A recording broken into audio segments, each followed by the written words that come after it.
থাক আর কষ্ট পাস না, 2030-এ তোদের মিশন হেক্সা পূরণ হবে।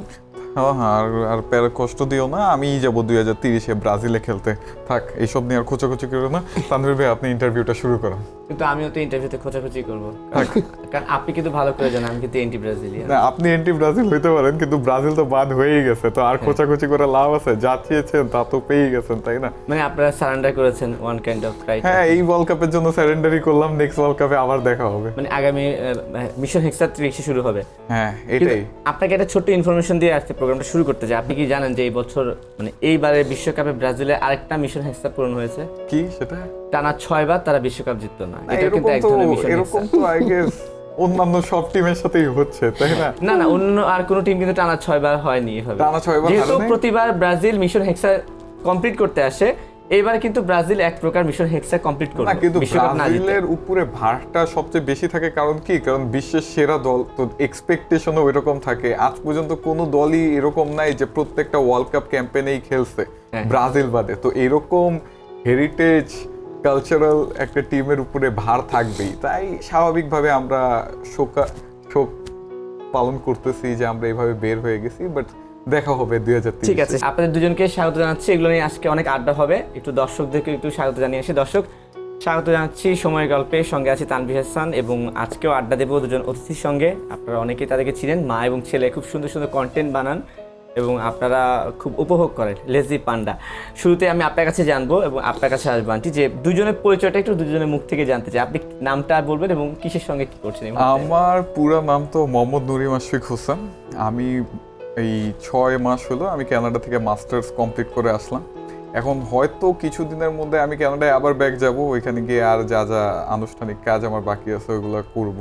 এরপর আমি ভাববো যে আমি কানাডাতেই সারা জীবন থাকবো, নাকি বাংলাদেশে আবার ফেরত আসবো, নাকি আম্মুকে কানাডায় নিয়ে যাব। তো ওইগুলো পরের পরিকল্পনা। আর আম্মুর সাথে আমার সম্পর্ক মায়ের, তাকে আমি ছোটবেলাতেই জন্মের পরই পেয়েছি, সেও আমাকে আমার জন্মের পরই পেয়েছে। তো ওইখান থেকেই একে অপরের সাথে পরিচয়, তো আজ এত বছর ধরে একে অপরকে চেনা। আচ্ছা আন্টি, আপনাকে স্ক্রিনে দেখি ভালো লাগে, আপনাদের মা ছেলের সম্পর্কগুলো অনেক উপভোগ করে। আপনার কাছ থেকে একটু জানতে চাই, কোথায় বড় হয়েছেন বা আপনার ব্যাপারে আপনার কি বলবেন? আমি বড় হয়েছি এলিফ্যান্ট রোডে, ঢাকাতেই? ঢাকা, আমার ঢাকায় বাসা। আচ্ছা, ওখানে বড়, ওখানে আমরা খুব চঞ্চল ছিলাম।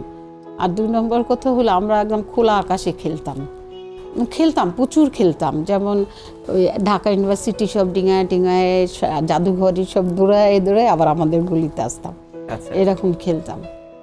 ভালো জীবন কাটাইছি, অনেক সুন্দর। না, আমি তো বলবো আপনি এখনো ভালো জীবনই কাটাচ্ছেন। হ্যাঁ, আপনি হ্যাঁ। চঞ্চল ছিলেন, কন্টেন্ট দেখলে বোঝা যায়। হ্যাঁ, না আমি শুধু না, আমাদের গ্রুপটাই চঞ্চল ছিল, এর জন্যই চঞ্চলতা বেশি। আচ্ছা, এসব নিয়ে কথা বলবো, তার আগে আমি একটু আবার বিশ্বকাপ প্রসঙ্গে চলে আসি। ব্রাজিল হেরে গেল কার কাছে জানি, নরওয়ের কাছে না? কেমন উপভোগ করলেন এই হারটা? না মানে ব্রাজিল তো বিগত কয়েকটা ওয়ার্ল্ড কাপ থেকে যে খুব অর্গানাইজ টিম নিয়ে খেলতেছে এরকম তো না। প্রত্যেক ওয়ার্ল্ড কাপেই তাদের স্কোয়াড চেঞ্জ হয়। এই ওয়ার্ল্ড কাপে যারা খেলতেছে নেক্সট ওয়ার্ল্ড কাপে গিয়ে ওই প্লেয়ারগুলাই থাকে না। তো প্লেয়ারগুলাই যখন ডেডিকেটেড, মোটিভেটেড না টিমটার প্রতি, তারা তাদেরকে নিজেদেরকে মেনটেন করে রাখতেছে না। তো ওই ব্রাজিল থেকে আপাতত এক্সপেকটেশনটা ওই রকম থাকে না যে তারা মাঠে নামলে ওয়ার্ল্ড কাপ জিতেই রিটার্ন আসবে। কিন্তু তারপরেও যেহেতু একটা লয়ালিটি থাকে, যেমন আর্জেন্টিনা যদি 36 বছর জিতে নেয়, তারপরেও কি তারা আর্জেন্টিনা সাপোর্ট করা বন্ধ করে দিচ্ছে? তারা তারপরেও আর্জেন্টিনাকে সাপোর্ট করেই গেছে। তো এখন আমরা ব্রাজিল ফ্যানরা ওই রকম একটা সময় দিয়েই যাচ্ছি, দেখি কবে গিয়ে আমাদের এই ফারা বা ব্যাড লাকটা কাটে। না, অবশ্যই খেলায় হার জিত থাকবে, কিন্তু আমার কাছে খুব ভালো লাগছে যে এখন হারার পরে আপনারা এসে বলছেন যে অত ভালো একটা টিম ছিল না যে বিশ্ব চ্যাম্পিয়ন হবে আর কি। অবশেষে মানে স্বীকৃতি আসলো আর কি, যে আপনারা নিজেরা ভেতরে ভেতরে জানতেন যে ফাইনাল পর্যন্ত যাবে না, কিন্তু উপরে মনে মনে জোর ছিল আর কি। হ্যাঁ, যেমন আমি যখন পরীক্ষা দিতে যেতাম, হ্যাঁ, আম্মু বাবা যদি যাই নাও থাকে যে আমার প্রিপারেশন এত ভালো না, আম্মু বাবা তো এসে আমার আর এটা বলবে না যে তুই খালি পাস করলেই হবে। আম্মু বাবা কি বলতো যে ভালো রেজাল্ট আনতে হবে, A+ আনতে হবে, এরকম কিছু। তো ওই প্রেশার তো আমাদের ব্রাজিলকে দিতেই হবে যে আমরা তাদের থেকে কিছু এক্সপেকটেশন রাখি, যাতে তারাও ওই ডেডিকেশন আর মোটিভেশনটা নিয়ে খেলে। কিন্তু তারা প্রত্যেকবার পেনাল্টিতে গিয়ে যে এই ফাইজলামিগুলো ক্যান করে, আর পেনাল্টিটাকে এত গ্র্যান্টেড হিসাবে যে ক্যান নেয়, আর্জেন্টিনার মতো এত সিরিয়াসলি ক্যান পেনাল্টিটাকে নেয় না, আমি এটা বুঝি না। আমি ভাবছিলাম যে পরের প্রশ্ন আন্টির কাছে চলে আসবে, কিন্তু এই পেনাল্টি নিয়ে তো আমার প্রশ্ন ঘুরিয়ে দিলেন। আমি বরাবরই দেখে এসেছি যে ব্রাজিল সাপোর্টাররা সবসময় আর্জেন্টিনাকে পেনাল্টি নিয়ে কটাক্ষ করে, কিন্তু সেই ব্রাজিলকে দেখলাম যে পেনাল্টি পেয়ে গোল দিতে পারলো না। ওইটাই এখন এটা অনেকে তো প্রশ্ন তুলছে যে মানে ব্রাজিলের দুর্বলতা হয়তোবা আছে যে পেনাল্টিতে গোল দিতে পারে না, এই জন্য ওইখান থেকেই তারা আর্জেন্টিনাকে কটাক্ষ করে। না, আমার যেটা মনে হয় ব্রাজিলের আপাতত একটা ওভার কনফিডেন্স কাজ করতেছে যে তারা 90 মিনিটসের বেশি খেলবে না, তো তাদের যে টাই ব্রেকারে যাইতে হইতে পারে বা তারা যে একটু চুরি বাটপারি করে পেনাল্টি ছিনিয়ে নিবে বা ফিফার থেকে একটা পেনাল্টি কিনে নিবে, তাদের ওই মন মানসিকতা নাই। তাই হয়তো বা তারা ট্রেনিংয়ে পেনাল্টি তেমন একটা প্র্যাকটিস করে না, যেই কারণে পেনাল্টি যদি লাগবাই চান্স পেয়েও যায় মিস করে ফেলে। লাস্ট ওয়ার্ল্ড কাপেও আমরা এটা দেখলাম, 2022-এ টাই ব্রেকারে পেনাল্টি মিস করে বাইর হইলো। এবারও দেখলাম যে একটা প্লেয়ারের পেনাল্টি মিসের কারণে পুরা গেমটাই আওলা চাওলা হয়ে গেল। আসলে যে পারে সে সবখানেই পারে, সেটা পেনাল্টি হোক আর 90 মিনিটে হোক। যাই হোক আন্টি, আপনার কাছে আসতে চাই, আমি তো কন্টেন্টে দেখলাম আপনি আর্জেন্টিনার ড্রেস পরে খুবই ঘোরাঘুরি করেন। আসলে আপনি ব্যক্তিগতভাবে কোন দলের সাপোর্টার? আমি হলাম রোনালদোর সাপোর্টার। পর্তুগাল? হ্যাঁ, সে মানুষও ভালো, এবং 2 নম্বর কথা বয়স হয়ে গেছে, তো একটা ওয়ার্ল্ড কাপ পাওয়া উচিত, কারণ সে খেলোয়াড় ভালো। আচ্ছা, এখন এবার কেমন খেলা দেখছেন পর্তুগাল এবার রোনালদোর? আমি কাউরি খেলা দেখি না। খেলা দেখেন না, শুধু সাপোর্ট করেন? আমি সকালবেলা ঘুম থেকে উঠি, আচ্ছা, আমার সাহেবকে জিজ্ঞেস করি কে জিতলো, আচ্ছা ঠিক আছে। আচ্ছা, মানে খেলা না দেখে আপনি হচ্ছে রোনালদোর ফ্যান? হ্যাঁ, না খেলা না দেখে না, রোনালদো তো ভালো খেলে এবং এটা দেখছিও খেলা।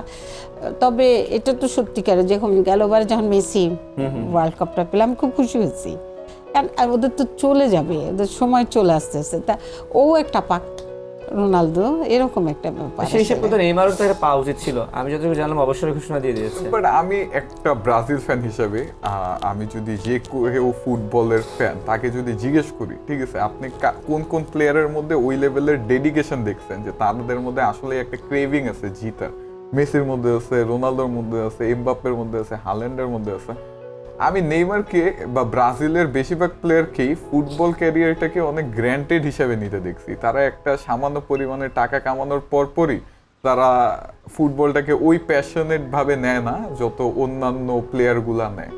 তো যেমন ইনজুরিতে পড়া, এটা ফুটবলেরই একটা পার্ট, এটা মেসিও পড়ছে, রোনালদোও পড়ছে, তারা মেক শিওর করছে যে কত তাড়াতাড়ি রিকভার করে মাঠে রিটার্ন আসা যায়।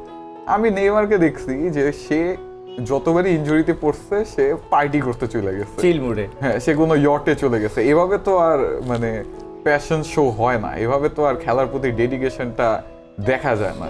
তো ওই হিসাবে রোনালদোর থেকে তো নেইমার অনেক কমই ওয়ার্ল্ড কাপটা ডিজার্ভ করে, তাই না? হ্যাঁ, ওইটাই।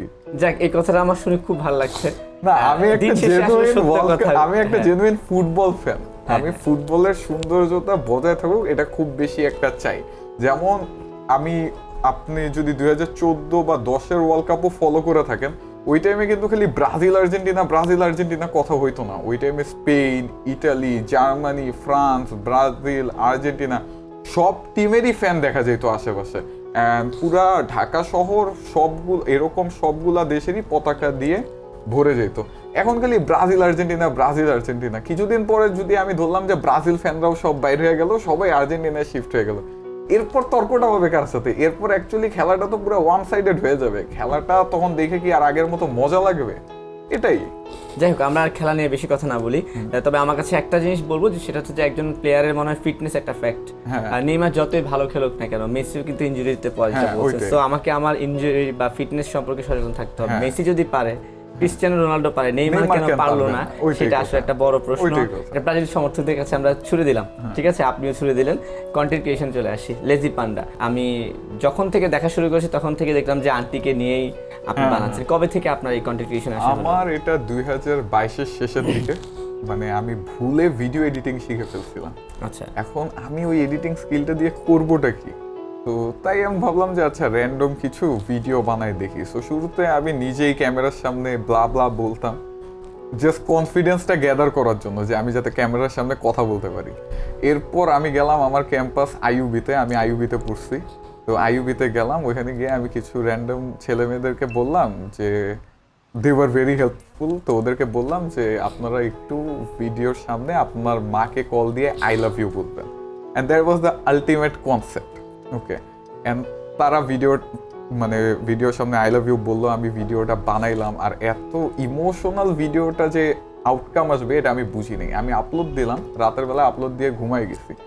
নেক্সট দিন ঘুম থেকে উঠে দেখি ভিডিওটা অলরেডি 2 মিলিয়ন প্লাস ক্রস করে ফেলছে। সো আমি মজা পেয়ে গেছি, অ্যাটেনশনটা আমার এত ভাল লাগছে যে I kept on doing it. Then আমি সেম প্যাটার্নেই অনেক ভিডিও বানাচ্ছিলাম আর ভিডিওগুলো ভাইরালও হচ্ছিল। বাট আলটিমেটলি একটা টাইমে আমি ওই জিনিসটা থেকে অনেক বোর্ড হয়ে যাই যে এখানে তো আমার কোনো কন্ট্রিবিউশন নেই, এখানে I am just asking random people and they are giving inputs in the video and একটা আউটকাম আসতেছে। আমার ক্রিয়েটিভিটিটা কোথায়?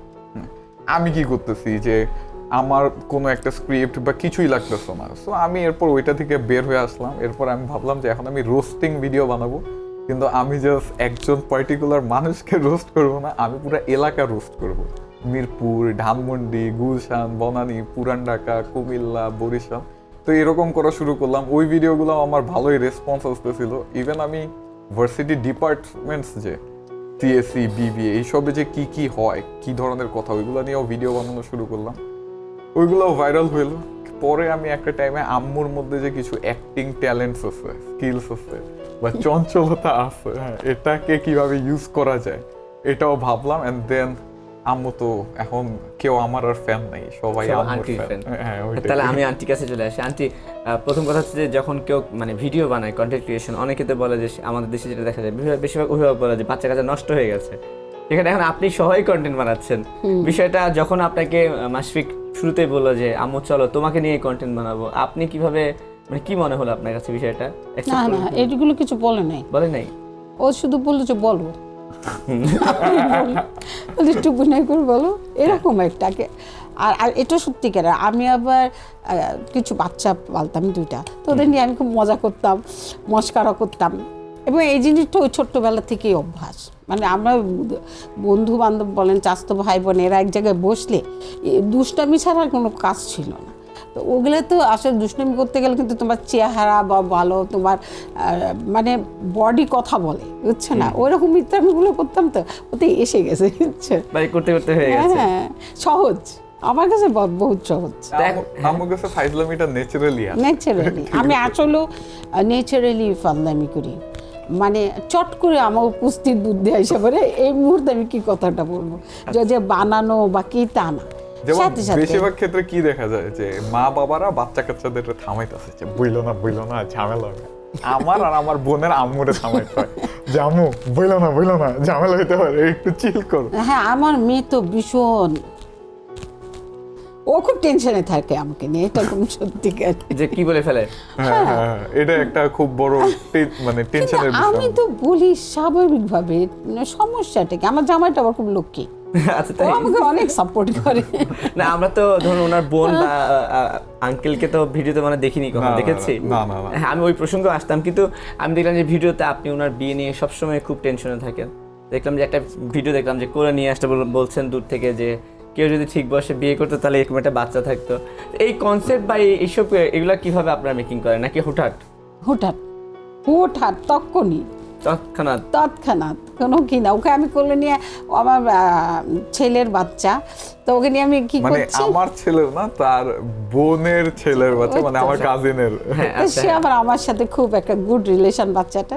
তো ওই তখন আমি চলো একটা জিনিস করি করে, ও খাবার টেবিলে বসে জানি কি করছিল, তখন আমি বলতেছি যে ওই এই কথাটা বলতেছি, তখন বলতেছি আবার বলো, তখন হ্যাঁ। আচ্ছা, তো এই যে আঙ্কেলের কথা বলছিলেন বা ওনার বোনের কথা বলছিলেন, আঙ্কেলকে আমি ভিডিওতে অনেকগুলো ভিডিও দেখছিলাম যে কোনোখানে আঙ্কেলকে খুঁজে পাওয়া যায় কিনা। আমি একটু আঙ্কেলের মতামত জানতে চাই, উনি কি বলে আপনাদের এই কন্টেন্ট দেখে?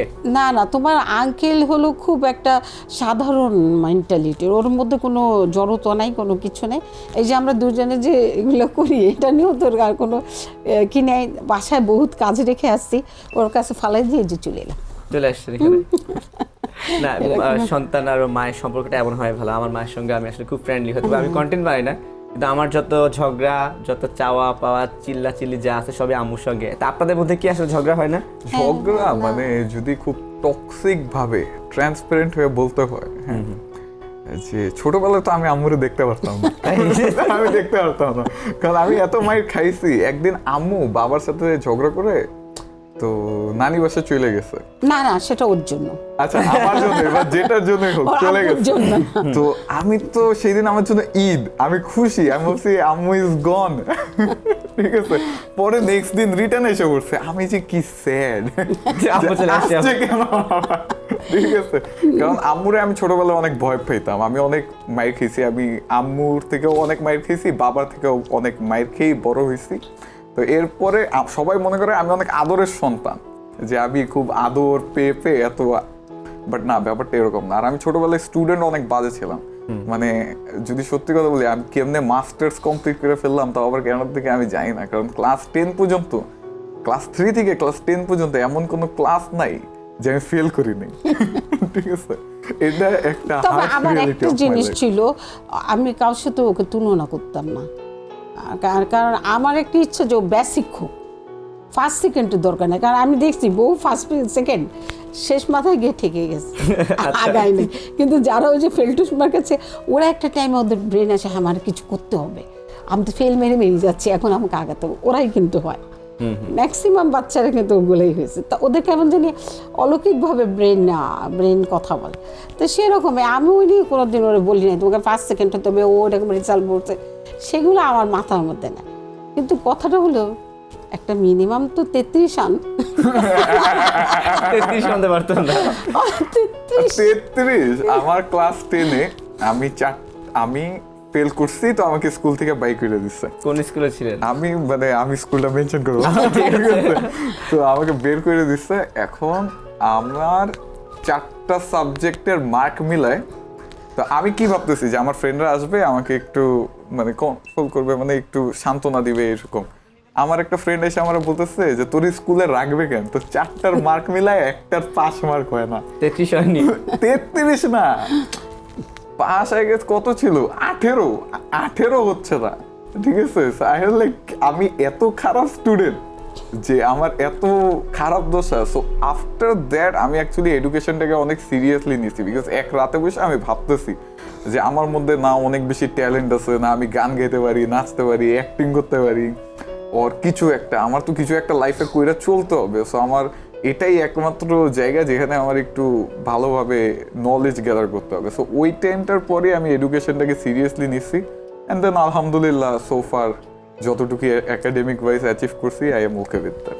আমি আন্টির কাছে প্রশ্ন করতে চাই, আন্টি আপনার সামনে অনেক আপনার সমালোচনা করলো, আপনি বাপের বাড়ি চলে গেলে উনি খুব খুশি হতো নানা বাড়িতে, তারপর হচ্ছে খুব মারধর করতেন। না না, বাপের বাড়ি তো না, বাপের বাড়ি তো যাওয়ার নাম করলে এরা দৌড়াতো। আর ওখানে ওরা আমার তো ভাই ছিল, এবং আমাদের বাড়িটা বিশাল বড়, ওরা খেলতে মজা পাইতো, বুঝছো। আমি তো চলে গেছি আমার বোনের বাসায়। আসলে সেদিন রাগ করছি দেখি ও কি করে না, কারণ সে দোষী ছিল। কি দোষ করছিল যে আপনি চলে গেলেন? পড়তে চাইতো না, বুঝছো, পরীক্ষাতে। আর সবচেয়ে বেশি বিরক্ত লাগতো কি, ওর প্রতি চাইতে স্কুলের টিচাররা যখন তোমার পোক করতো, তার মানে কি আমি পড়ালেখা করি না, যে আমি ওর পড়াইতে পারি না, আমার তো শরীরটা খারাপ হয়ে যেত। আর আমি গার্জিয়ানদের সাথে মিশতাম কম, আর নানাবিধ কথায় আমি মিশতামই কম, যে ওগুলো আমার জন্য দরকার নেই। আমি দৌড়াই যেতাম, দৌড়াই আসতাম। কিন্তু তার মধ্যে ও আমাকে একটু হেল্প করতো না, কিন্তু ব্রেন ভালো ছিল, যখন পড়তো সেটাও নিত। কিন্তু ও খুব মানে ও কি যে ভাবতো, ও ভাবার মধ্যেই বেশি দিন টাইম নষ্ট ভাবতে ফেল করে ফেলতো। না, ওই যে বসে বসে ও কিন্তু ভালো ভাষা শিখে গেছিল টিভি দেখতে দেখতে, বাংলা ভাষা বলে গেছিল। মানে আমি হিন্দি বলা শুরু করছিলাম, কারণ এত ডোরেমন দেখতাম যে আমি একটা টাইমে খালি হিন্দিই কথা বলতাম। পরে ওই হিন্দি থেকে বাইরে হওয়ার জন্য আমি আবার কার্টুন এইসব দেখা বন্ধ করে দিয়েছিলাম, যে না এগুলো দেখা যাবে না।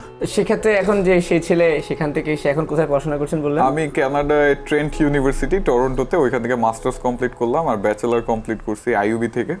তো ওইখান থেকে একাডেমিক্যাল। আন্টি আপনি কি কখনো ভেবেছেন একটু যাবে? না, আমি কোনো না, আমার একটা স্বভাব, আমি অনেক গার্জিয়ানকে দেখি, ওকে দিয়ে কিছু হবে না, বাচ্চাদের বলে, কিন্তু এই কথাটা আমি কোনোদিন বলি নাই। আমি তো ওকে দিয়েই হবে, কারণ এইটা বললে ও মেনে নিবে যে ওকে দিয়ে কিছু হবে না। আর বাচ্চাদের সামনে এগুলো বলা উচিত না, আমার সেন্স, যে ওকে দিয়ে কিছু হবে, কনফিডেন্স দিতে হবে। হ্যাঁ, যে না ওরে দিয়ে হবে। আমাকে এই কথা কেউ যদি বলতো আমি খুব রাগ হইতাম, এবং কি তার বাচ্চার সম্বন্ধে যদি বলে আমি খুব রাগ হই, যে তুমি কি করে জানো, কারণ আসলে কিন্তু আল্লাহ যা তোমার উপরে পরিকল্পনা করছে সেটা তো আমি জানি না, আমি কেন আল্লাহর ডিসিশনকে নষ্ট করি? সেটাই, যেমন আমি আমার একটা কথা বলতে পারি, যেমন আমি হচ্ছে পড়াশোনা করেছি সায়েন্সে, আমার আম্মুর ইচ্ছা ছিল আমাকে ডাক্তার বানাবে, আব্বুর ইচ্ছা ছিল আমাকে উকিল বানাবে, বাট আমি এখন এখানে।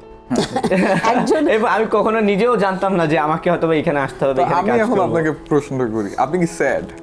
না, আমি ভালো আছি। হ্যাঁ, আপনি তো প্রাউড আপনাকে নিয়ে। হ্যাঁ, অবশ্যই। আপনি তো হ্যাপি আপনি যেটা করতেছেন, অবশ্যই। ঠিক আছে না?